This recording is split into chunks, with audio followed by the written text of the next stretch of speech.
రాష్ట్రంలో 8 నెలల క్రితం అధికారంలోకి వచ్చిన కూటమి ప్రభుత్వం రోడ్లపై గుంతలు పూడ్చుతున్నారే తప్ప మాకు ఇచ్చే డబ్బులను ఇవ్వక మాలో ఏర్పడుతున్న గుంతలను పూడ్చడంలో శ్రద్ధ కనపరచడం లేదు అని ఉత్తరాంధ్ర కాంట్రాక్టర్స్ అసోసియేషన్ ఆవేదన వ్యక్తం చేసింది. ప్రభుత్వం తమకు ఇవ్వాల్సిన బకాయిలను ఇవ్వాలి అని కోరుతూ విజయనగరం కలెక్టరేట్ జంక్షన్ వద్ద బిల్డింగ్ కాంట్రాక్టర్లందరూ కూడా ముక్కుమ్మడిగా ధర్నా చేశారు. టీడీపీ, జనసేన, బీజేపీ అధికారం చేపట్టి 8 నెలలు పూర్తయినా కూడా కాంట్రాక్ట్ వర్కులు చేస్తున్నాయి. ఇంతవరకు కూడా ఒక్క పైసా ముట్ట చెప్పలేదు అని ఆవేదన వ్యక్తం చేశారు. ఈ నెల 31 లోప తమకు చెల్లించాల్సిన బకాయిలను ఇవ్వకపోతే వచ్చే నెలలో మూకుముడిగా పనులు నిలుపుదల కార్యక్రమాన్ని రూపొందిస్తాము అని హెచ్చరించారు.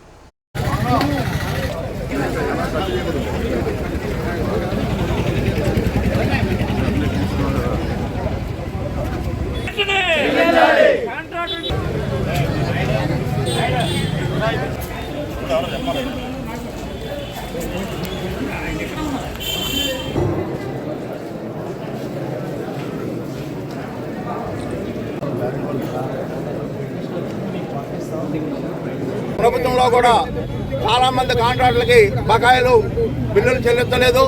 సకాలంలో చెల్లించకపోవడం వల్ల ప్రతి ఒక్క కాంట్రాక్టర్ వివిధ రకాలుగా బ్యాంకులో కానీ పేమెంట్లు కానీ స్టాఫ్కి శాలరీస్ ఇవ్వడం కూడా ప్రతి వాళ్ళందరూ ఇబ్బంది పడుతున్నారు. కాబట్టి కొత్త ప్రభుత్వం వచ్చిన తర్వాత అయినా కొంతైనా మా పేమెంట్స్ ఇస్తారని గత 9 నెలలు కూడా ఆశించాం. కానీ అనుకూలంగా ఏమైనా చర్యలు కూడా తీసుకోలేదు. ఈ ప్రభుత్వం వచ్చిన తర్వాత గుంతలు పూడ్చే కార్యక్రమం పెట్టింది. గుంతలు పూడ్చే కార్యక్రమం ఇచ్చిన వెంటనే పేమెంట్ ఇస్తామన్నారు. మా పేమెంట్ ఇవ్వకుండా గుంతలు పూడ్చే కార్యక్రమం పూర్తి చేశారు. ప్రతి ఆఫీసర్స్ కూడా గుంతలు పూడ్చే కార్యక్రమానికి రోజువారీ మైల్ స్టోన్స్ ఇచ్చారు తప్ప కార్యక్రమం పూర్తయిన తర్వాత మాత్రం మాకు 0 మైల్ స్టోన్స్ చేశారు ప్రభుత్వాలు. కాబట్టి ఈ ప్యాచ్ వర్కుల్లో కానీ వివిధ కార్యక్రమాల్లో కానీ ఏవి చేసినా ఒక కాంట్రాక్టులకు ఏ విధమైన ప్రభుత్వం సహకారం లేదు. కాబట్టి మేము ఈ యొక్క కార్యక్రమం ద్వారా ప్రభుత్వానికి మా యొక్క పేమెంట్స్ని ఇప్పించవలసిందిగా కోరుతున్నాం.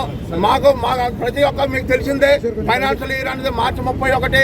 మేము ఏమైనా బ్యాంకులకు కానీ ఎవరికైనా ఇతరులకు కానీ మెటీరియల్ వాళ్ళకి కానీ ఇవ్వాల్సి వస్తే అది మార్చి 31లో మీకు రిలీజ్ చేయాలి. కాబట్టి ప్రభుత్వం వెంటనే స్పందించి మా యొక్క పేమెంట్స్ ఇప్పించాలని కోరుతున్నాం.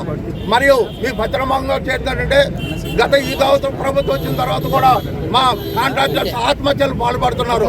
ముఖ్యంగా నేను మా కాంట్రాక్ట్ సోదరులు చేయించడం ఏంటంటే మనకి మంచి రోజులు వస్తాయి కాబట్టి మీరు తొందరపాటు చర్యలు తీసుకోవద్దు, ఏ విధమైన ఆత్మహత్యలకు పాల్పడవద్దు అని ఈ భద్రమాసం ద్వారా ఈ సమావేశం ద్వారా నేను అందరికీ తెలియజేస్తున్నాను.